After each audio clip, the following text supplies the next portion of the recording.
So if you could just start off by telling me when Trinity was established. 1992. So it's been open for 30 years now, Yeah. is it? Yep. Yeah. And you've run it the whole time? Yep. And why did you open Trinity? Because Harrow Town Centre, although very busy, and it wasn't what it is today. Yeah. It was better. Just to speak freely, Yeah. the borough, as a London borough, is quite a good borough. Yeah. So it had the various sections, so say housing, health, education, crime, infrastructure, was all good. Yeah. And the town centre wasn't bad either. Yeah. But it was only 2 pubs. But it was a very suburban town. Yeah. But although it was suburban, it had a burgeoning youth movement that was quite eclectic. Yeah. And they used to invariably go into a pub called Royal Oak, which is in the centre of town. And that was like going into a pub that was full of mods, punks, skinheads, bikers, rockabillys, punks of which I was, new romantics, and they'd all be in there, and Owen just mingled with a great jukebox. Yeah. And occasionally it would go wrong, but not very often. And it was a really great place. And this is when I was thinking about opening it, I was with a girlfriend at the time, and I said, "How come you can't buy cappuccino in Harrow?" This is in '87, and the only place that sold cappuccino was Next. And Next at the time was a very modern clothes shop that sold 2-piece double-breasted suits, which became very, very fashionable very, very quickly. And it made Next a shop that hardly anybody knew, and it catapulted it like that. Everybody went to Next to buy their clothes. Now it's a catalogue thing, and it's all changed. So I said, why can't you buy cappuccinos in Harrow? It's ridiculous, apart from in Next. So I said, this town needs a coffee shop, it needs a bar, it needs a restaurant, it actually needs a nightclub. It needs something that reflects all these kids who are here who aren't being catered for. So that's the kernel in my mind. And what acts have you seen come through the doors at Trinity, and have any started their careers there? Oh yeah, loads. Off the top of your head? Well, I'm not the person to ask because I'm 61 years of age. Yeah. I can get these for you. When we had to make an well, when I was in China, the manager and Martin, my business partner, made applications to the bodies which were granting awards and finance to keep bars like Trinity open. Because there's another debate to that about how much money those bands that come from the nighttime music economy, how much money they bring into the country. It's huge. I mean, just think about Oasis, Blur. Yeah. Think about globally how much they once brought in as part of the GDP to the United Kingdom. Yeah. Massive amounts of money. So they made an application, and it was put. One of the questions was what artists, but it wasn't just pop. What artists have come through the doors of your establishment who have gone on to build successful careers? Yeah. And then I said, "God, Chris, tell me, because I don't know any of these modern pop groups." He said, "Let's put it this way: there's 18 bands who have played on the stage of Trinity have gone on to have number ones." Yeah. Which is pretty cool. That's insane. Yeah. Scouts of the Girls played there 3 weeks ago because that's where they started. Was it the first place they ever played was Trinity? Yeah, that was the one. Oh, word. Yeah. Kate Nash, you know her? No, I don't actually. Kate Nash, she became huge, but for a short period of time. Yeah. Her songs were really awful.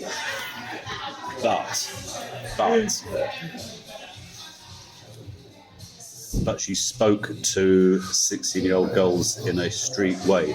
She was like the poor man's... I can't remember her name now. Keith Allen, Lily Allen. She was like the poor man's Lily Allen. Oh, so her songs be like, I said to my boyfriend, "You've got spots," and he said, "You don't use dots." Something. This is just fucking appalling. But she worked in Next and Harrow. She wrote some poems in her bedroom while her leg was in plaster cast. She came out to Trinity and said to Chris, I've got these songs, can I play a couple? We had an open mic night and 3 bands played. She got on stage, played them. Chris said it was possibly the worst thing he'd ever heard in his life. But then gave her a tenner. Yeah. And she said, I got paid a tenner for doing 3 songs on stage in Trinity. I used to get paid £12 a day for working in River Island. So she wrote some more songs, and she played again in Trinity. Yeah? And then somebody gave her a recording contract, and she made an album. It was called House by House, Brick by Brick, or something. It went on to be a massive, massive seller. She became a huge star. And if you go to Trinity, you go upstairs to Trinity, you'll see a photograph of her at the piano with Billy Bragg supporting her on guitar. Yeah. I mean, but it's not for me to judge the music. It's just what of course. Yeah. I can't stand Scant for Girls. I don't like anything about Spanish. They're all beautiful. Yeah. So, but there's Bombay Bicycle Club.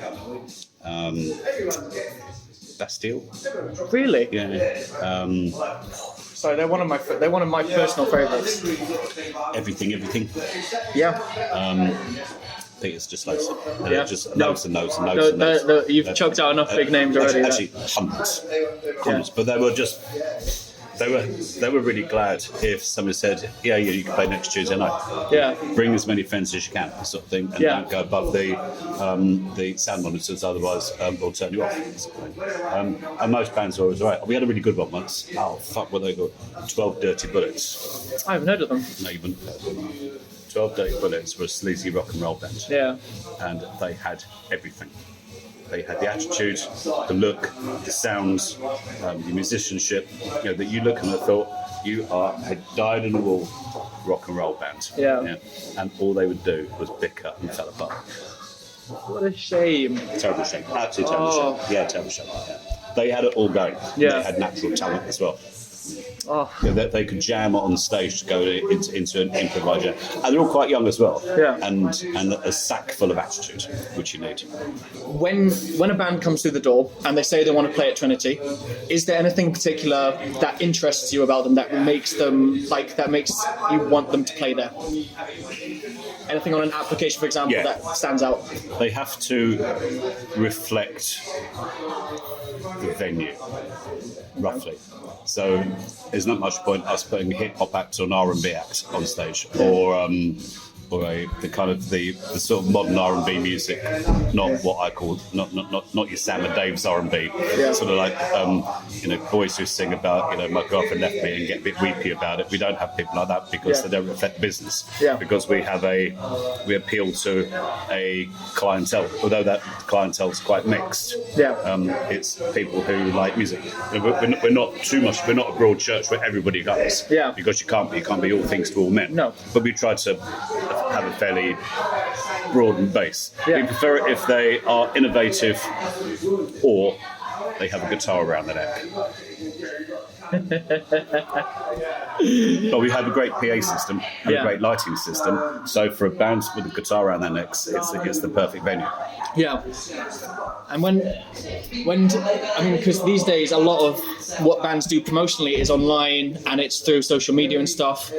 Do you think live performances are still vital to a band, making a name for themselves? Yes. And why? Because the best bands are the bands who have played night after night after night after night. Like the Beatles got so good because they played for however many times it was, 3 times a day in the beer cellar in Hamburg. So they've, and the Faces, Rod Stewart, the Faces just played night after night after night after night. Practice makes perfect. Whereas if you can't play, the only place you can really play in are small bars, pubs. You don't even play in a music venue, and you never get a chance to support a rock and roll band. And if you do, you don't get paid for it. So what you need to do is just have a little bit of a following. You play in your local town. I'll tell you who did this very well. Arctic Monkeys, they did it very well. In their local manner, with their friends. They put their best mate on the album cover. They played in whatever the venue is in Sheffield, and the people said, "Oh, they're really good. They're a rock and roll band. Come and see them." So in their neighbourhood, they get bigger, and then they get a break, and then they go on. But because they played together 300 times, and they get a last on Old Grey Whistle test, and then they completely rip it up with. I bet you look good on the dance floor, and I've seen that clip, and then you think, "Wow, who are they?" But they don't look as though they all know what each other are doing. Yeah. If you have nowhere to go and play, how do you ever get there? Yeah. So you need somewhere to, because it's always the next time you play is always another rehearsal. Yeah. The next time you play, it's another rehearsal, and you think you're a bit better, and then you have another song which you're going to try out, and you want to test it out in the crowd, and then you finally tune, and then you get your break, and then you can make it. Of course, most don't, most fall by the wayside, but Oasis managed to become one of the greatest bands of the 20th century by doing that. They didn't have a great big, they weren't avant-garde. Yeah. They weren't intellectuals. They just slung guitars around their neck and had a lot of attitude, and it worked. Yeah.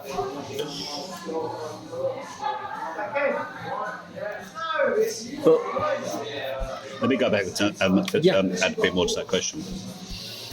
During lockdown, there were grants which were available to small music venues to keep them open, because they were considered, and it's a strange consideration, that it was vital to keep them afloat, because if you lost them, then you've lost all future music for at least the next 4 or 5 years. Yeah. You may have manufactured bands in the studio. You may have something like Stockake and Waterman. I'm just making those up. You may have a manufacturing group that's only put together 3 girls who are going to go ooh la la, but no grassroots music. You haven't got grassroots music. Then where's the next one? Because the government also know that the amount of money that it's worth to the country is fantastic. Of course. There's a fantastic book called 1, 2, 3, 4 about the Beatles by Craig Brown. Yeah. And anybody who likes music or the Beatles should read it, because it's really well written. Yeah. And at some part, under Harold Wilson in the late 60s, part of his negotiations with other governments was to tack on the end, and the Beatles will come and play in your country.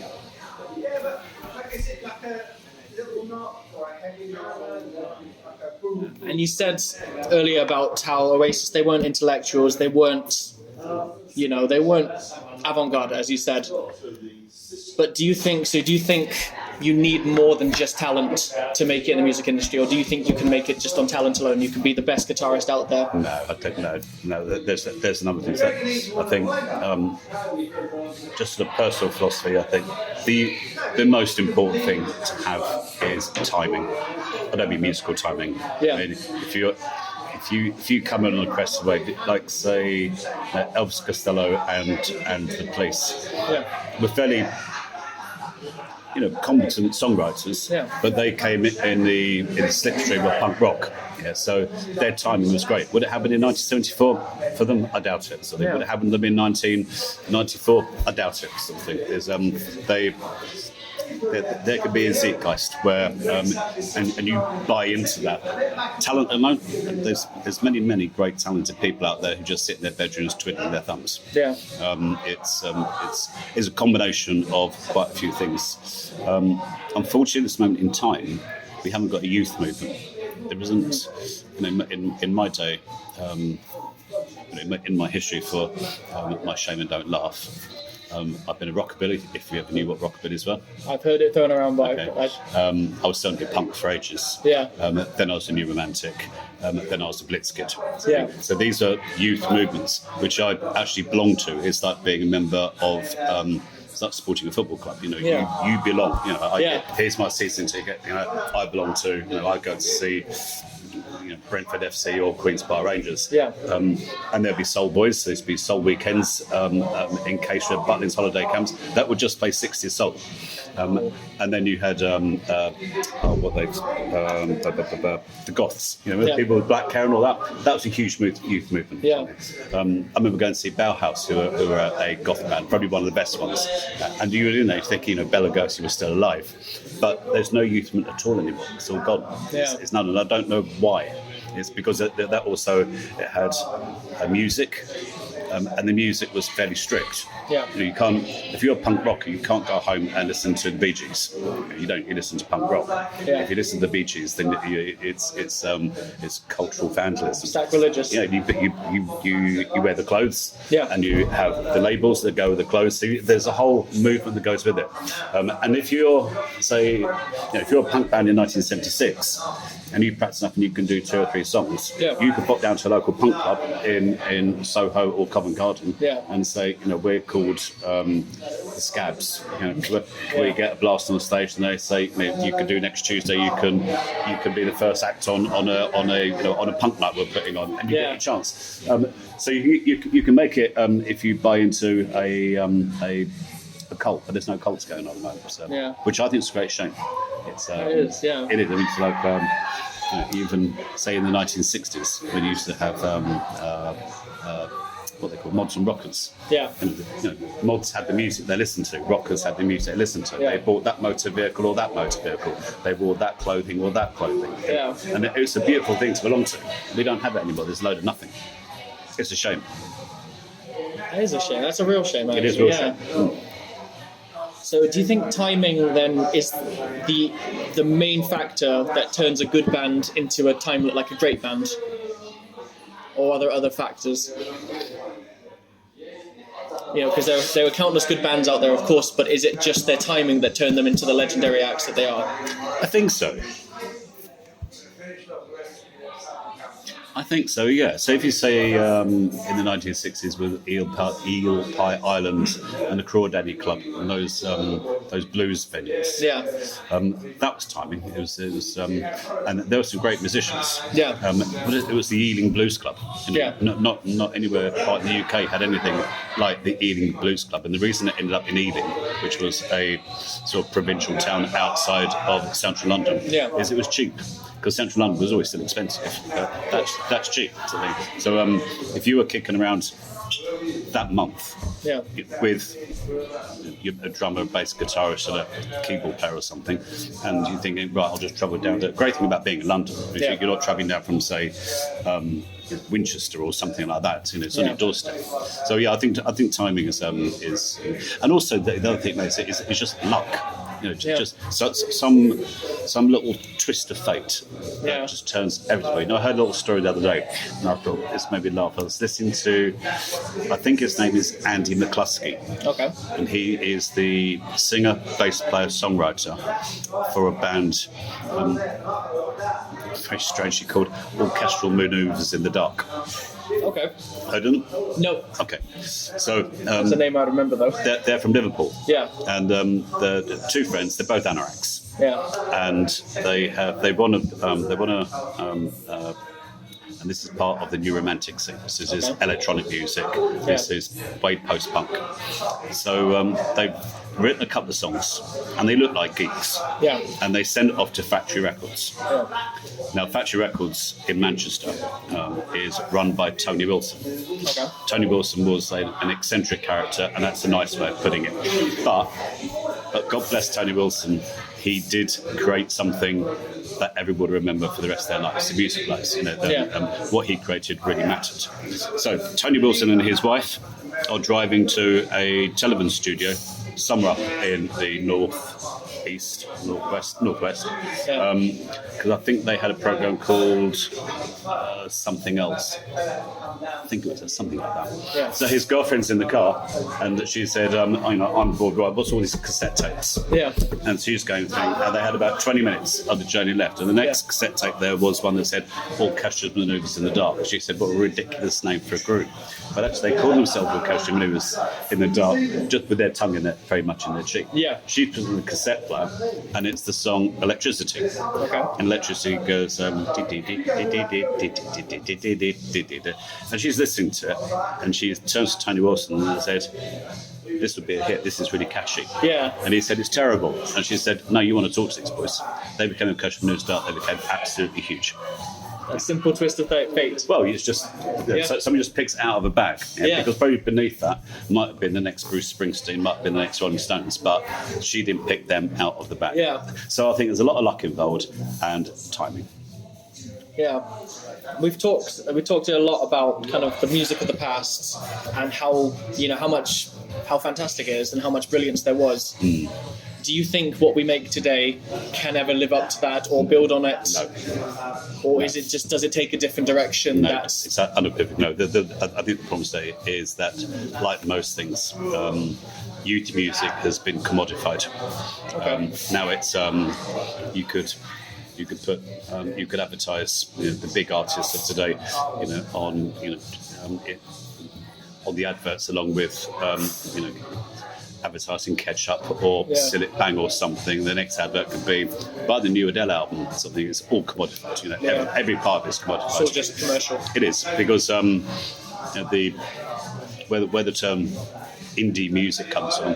Indie was short for independent. Independent was you were an independent record label, which means you did what you wanted to do. You weren't told by somebody above. But now they're all subsidiaries, aren't they? But now they're all owned by either Sony Records, EMI Records, and I think there's another Universal, one. isn't there? Yeah, it might be that. Yeah. Somebody told me there was only 3 significant record labels today. I can name you 50. Yeah. And actually, a lot of those, like Trojan Records played reggae music. Yeah. I'm not too sure it's a reggae label anymore. Actually, I think Trojan went bust. So, Tamla Motown played Motown music. Yeah. Stiff played punk. Yeah. This one said, Chrysalis. Chrysalis were Jamaican, I think. No, that was Island Records were Jamaican. They specialised in their field. They wanted to push artists because I